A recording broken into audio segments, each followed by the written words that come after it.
Oh, absolutely. And Benedict, by the way, can you try reposting your question in Instagram?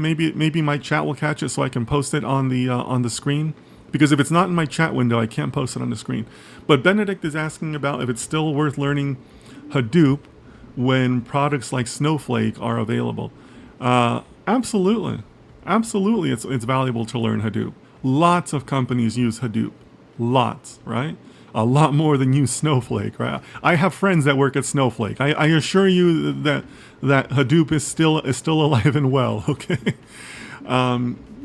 so look, guys, never ever get caught up in just following one vendor, or related to that, just following one trend.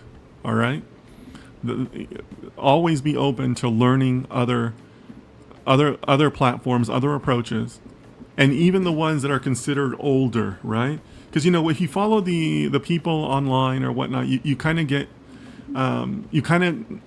caught up in the waves of thinking, oh well, if Snowflake is new, then everybody must be using Snowflake. Oh, I better get on track with that. Just because a new product comes on board doesn't mean that these big corporate companies, throw away their old stuff and bring it in, right? Like, do you guys know how hard it is to move a data cluster? Like, a data cluster is like a nightmare to move, no matter what you're working in, right?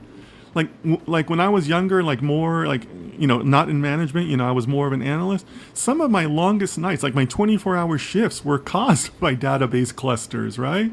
Like, that will keep you awake at night, literally. Like, it'll keep you working at night, literally. I had so many 24-hour shifts, because of, moving clusters, right? So, a company's not going to say, oh, yeah, that old Hadoop cluster. Yeah, no, we better move it. There's new stuff out there. No.